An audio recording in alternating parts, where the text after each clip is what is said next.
Bienes y recursos materiales del Estado.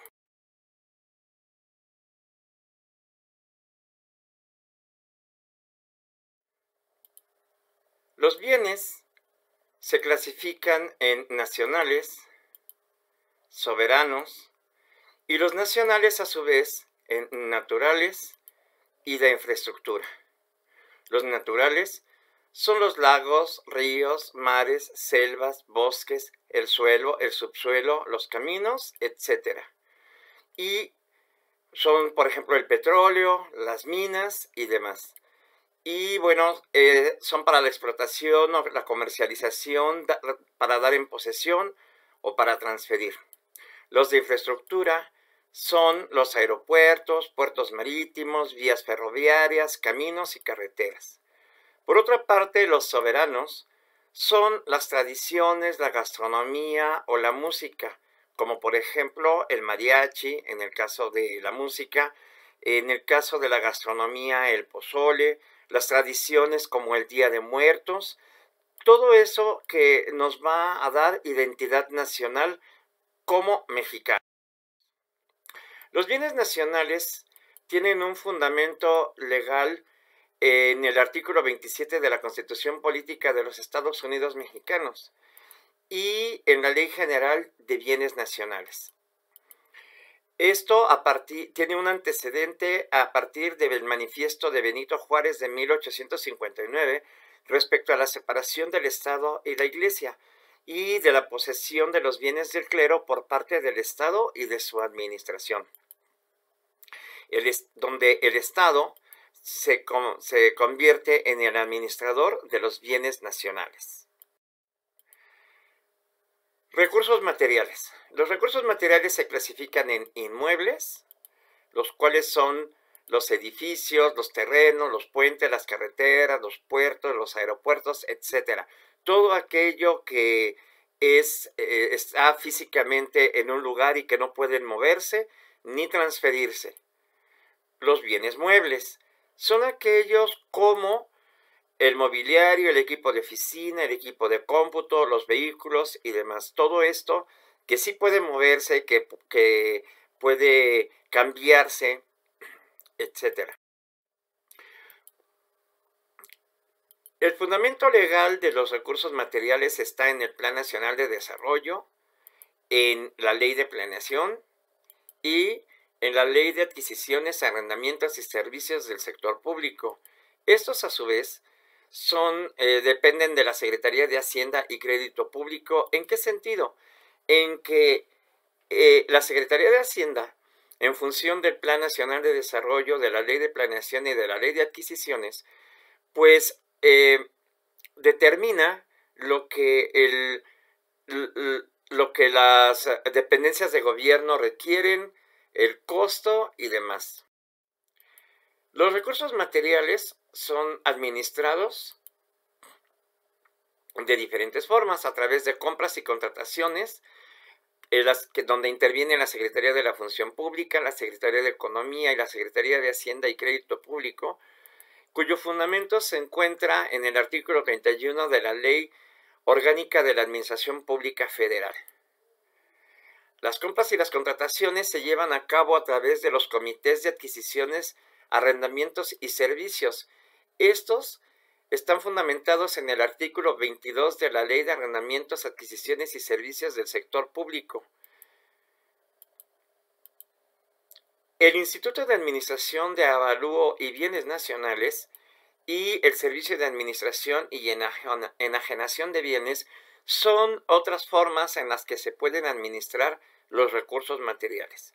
Es bien importante que separemos y hagamos la distinción de lo que son los bienes nacionales y los recursos materiales. La Administración del Patrimonio Nacional, que hasta 1976 la realizaba la Secretaría del Patrimonio Nacional y hasta 1994 la Secretaría de Desarrollo Social, junto con la Comisión de Avalúos de Bienes Nacionales, el CABIN, el cual era un órgano desconcentrado de SECODAM, y a partir de 2004, el Instituto de Administración y Avalúos de Bienes Nacionales, INDABIN, mediante la aplicación de la Ley General de Bienes Nacionales, se encarga de la administración del patrimonio nacional. Entendamos como patrimonio nacional los bienes nacionales, en este caso ya vimos que son los edificios y demás, y los recursos materiales, que también ya vimos que son los equipos de oficina, los vehículos y otras cosas. En 2009, la Ley General de Contabilidad Gubernamental y el Inventario del Patrimonio Inmobiliario Federal permite que la Administración del Patrimonio Nacional tenga una mejor organización y administración de los mismos. Los recursos materiales están a cargo de un servidor público que generalmente es el titular de las oficialías mayores. Por lo regular, todas las dependencias de gobierno tienen una oficialía mayor donde se encuentra el área de administración de recursos materiales, la cual es una Dirección General de Recursos Materiales. Esas son las siglas que podemos ver allí. Quiero hacer notar que, bueno, en el caso de la Secretaría de Salud Federal, donde tengo la oportunidad de trabajar, no existe la oficialía mayor desde finales del siglo pasado, es decir, de 1999 más o menos. La oficialía mayor se sustituyó por una subsecretaría de Administración y Finanzas, y a pesar de que adquirió el grado de subsecretaría, los recursos materiales se administran a través de esta Dirección General de Recursos Materiales. Hay algunas dependencias que no cuentan con oficialía mayor, sino que cuentan con una dirección de administración o una Dirección General de Administración de Recursos Materiales que se encarga de este rubro. La administración de los recursos materiales está fundamentada en la Ley Orgánica de la Administración Pública Federal, de la Ley Federal de Presupuesto y Responsabilidad Hacendaria, de la Ley de Planeación, la Ley de Adquisiciones, Arrendamientos y Servicios del Sector Público, la Ley de Obras Públicas y Servicios relacionados con las mismas, la Ley General de Bienes Nacionales, la Ley Federal de Responsabilidades de los Servidores Públicos y la Ley Federal de Deuda Pública, la cual se refiere a los adeudos por compras y contrataciones que no han sido finiquitadas. Hay que tomar en consideración que a veces las dependencias adquieren los recursos materiales a través de contratos, lo cual vamos a ver más adelante, y estos contratos se pagan a mediano plazo en diferentes exhibiciones, y entonces, bueno, esto representa un adeudo para el gobierno federal. Otra de los fundamentos son los reglamentos, códigos, decretos y acuerdos que existen. Por ejemplo, aparte de la Ley de Adquisiciones, Arrendamientos y Servicios del Sector Público, existe un reglamento que se llama también así, Reglamento de la Ley de Adquisiciones, Arrendamientos y Servidores del Sector Público, que detalla de mejor forma todas las condiciones bajo las cuales se van a llevar a cabo la administración de los recursos materiales, en este caso las adquisiciones, los arrendamientos y los servicios que el sector público lleve a cabo. Además, existen los manuales de organización. Cada Dirección General de Recursos Materiales de las diferentes dependencias tiene que tener un manual de organización. En él se especifica detalladamente ya dentro de la dependencia cómo se van a llevar a cabo la administración de los recursos materiales, las compras, los inventarios, el mantenimiento, etc. Bueno, hablábamos de las adquisiciones. Las adquisiciones son es cuando se compran, se adquieren bienes necesarios para el funcionamiento del gobierno. No necesariamente pueden ser comprados, algunas veces son donaciones, algunas veces son en comodato. ¿Qué es el comodato? Bueno, pues se trata de un contrato que se hace a manera de préstamo, y cuando pasa un cierto tiempo, la empresa privada u otra dependencia lo dona a el sector donde nos encontramos. Bueno, la adquisición está reglamentada por el presupuesto de egresos de la Federación correspondiente. A su vez, genera un programa anual de adquisiciones, arrendamientos y servicios para todas las dependencias en función del presupuesto de egresos, ya que no se puede gastar más de lo que el presupuesto estipula, ni tampoco aquello que no se requiera. Y bueno, este programa anual de adquisiciones, arrendamientos y servicios se realiza en función de los datos históricos que se tienen de las adquisiciones de años anteriores a través del sistema Compranet. Existe también lo que se denomina la salvaguarda. La salvaguarda es cuando esos bienes que ya se adquirieron, junto con los que ya existen, se almacenan, se realiza un inventario, se registra y se controlan mediante un catálogo de adquisiciones, bienes, muebles y servicios, porque, bueno, no sé si ustedes se han fijado, si van a alguna dependencia del gobierno, ya sea del gobierno federal o de los gobiernos locales, la mayor parte de bienes, ya sea escritorios, computadoras y demás, tienen una etiqueta, un código de barras, donde existe un número que lo identifica con una I latina, un código como de 2, 4, 6, 9 dígitos y un número consecutivo. Ese número se adquiere a través del catálogo de adquisiciones de bienes, muebles y servicios denominado CAMS. Bueno, existe algo que también se llama aseguramiento de bienes. ¿Por qué hacemos referencia al aseguramiento de bienes y qué es? Ahorita se les explico. El aseguramiento de bienes es un procedimiento administrativo y jurídico que se realiza en función de la comisión de un delito. Se aseguran los bienes como medida cautelar cuando se comete este delito, ya sea que se roben un coche, que haya habido un secuestro en alguna casa, malversación de fondos, etc. Y bueno, en función de una sentencia que se lleva a cabo mediante un juicio, si se comprueba que no hubo comisión del delito o que que sí hubo comisión del delito, pero vamos, el bien asegurado no forma parte o no es, ¿cómo podríamos decir? La persona propietaria de este bien no es el que cometió el delito, entonces se devuelve. Si, por el contrario, la persona que se le aseguró su bien, el coche, la casa, sus joyas, lo que sea, si cometió el delito, lo determina así la sentencia judicial, entonces se procede a un decomiso. Y bueno, este decomiso hace que ese bien se convierta en parte del patrimonio nacional.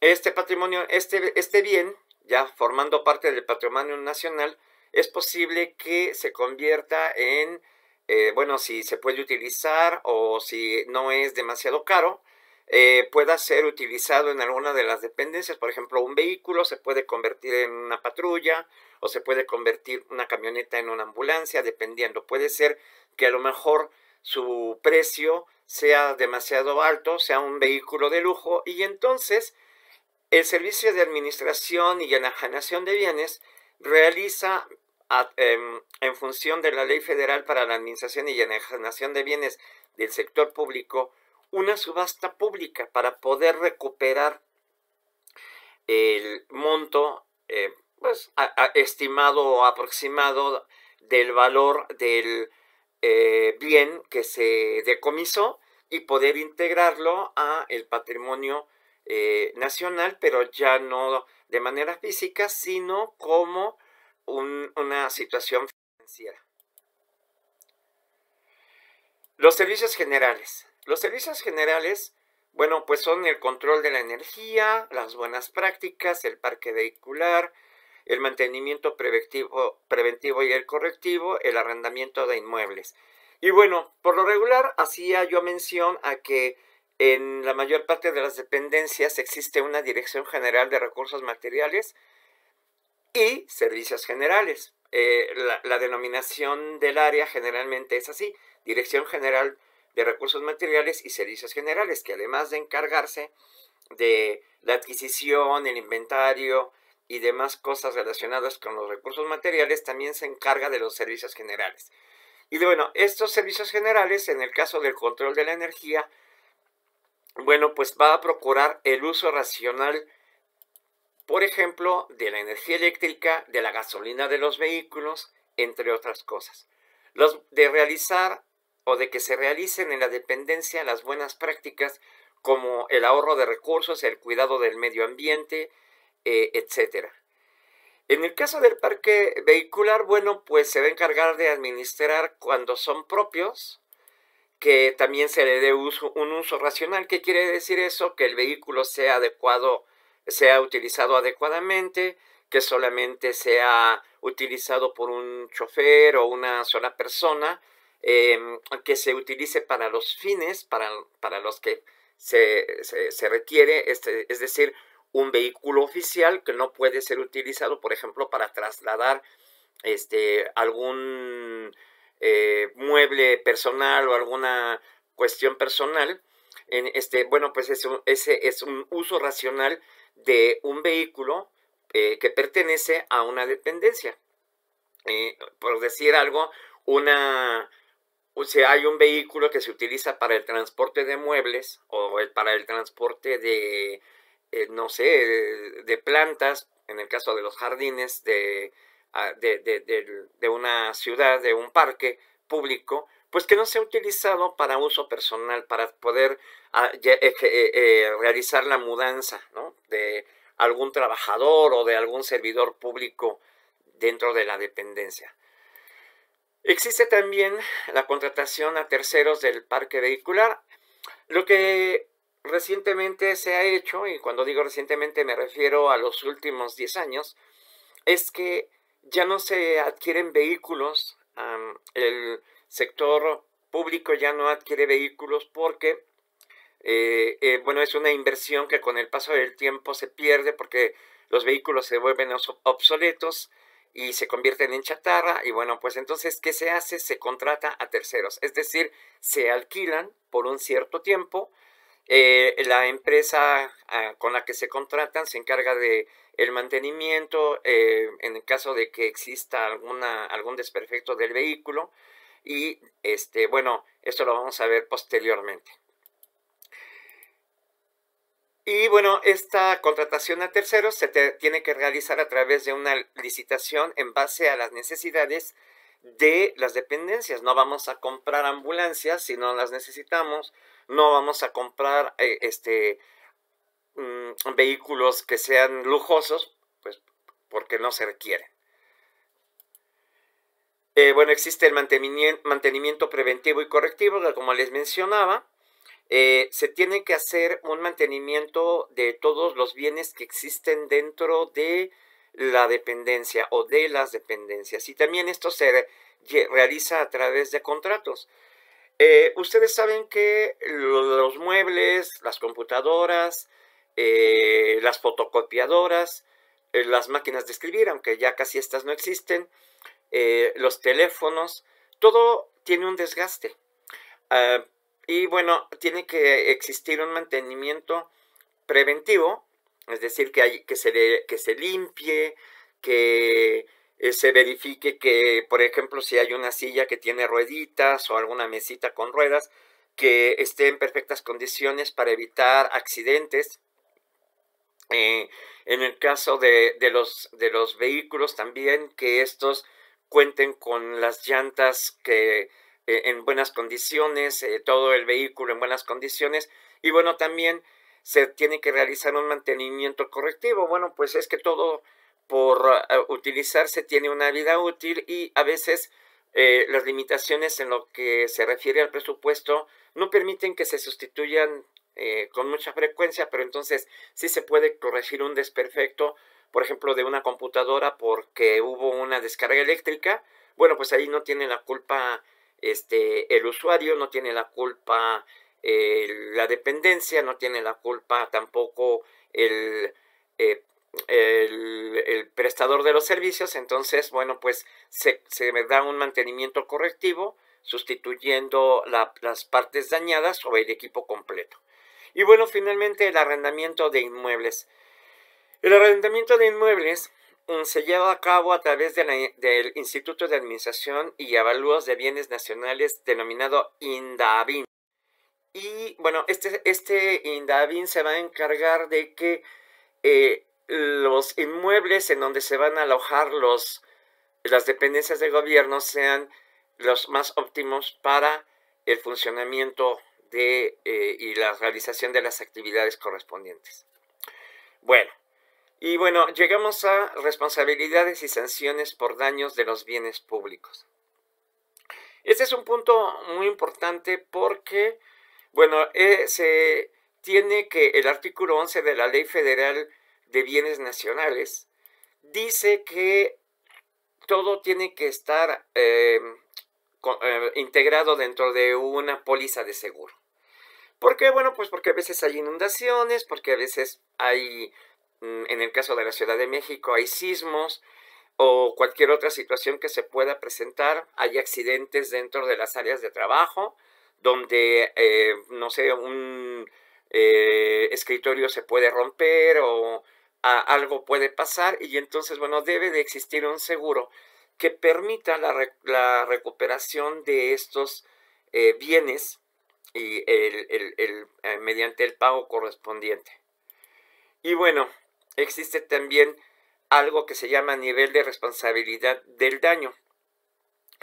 Bueno, para aquellos que no lo saben, cuando uno entra a trabajar a una dependencia de gobierno, uno como empleado o como servidor público es responsable de todo el mobiliario o de los bienes que uno utiliza, ya sea el escritorio, la computadora, el teléfono, la silla, un vehículo, todas las cosas que yo utilizo para realizar mi trabajo, soy responsable de él. Y por lo tanto, si por algún motivo se daña y se determina que es mi responsabilidad, que yo hice un mal uso de él, por ejemplo, o ya sea que se me caiga o si me roban la laptop en el transporte público, es mi responsabilidad.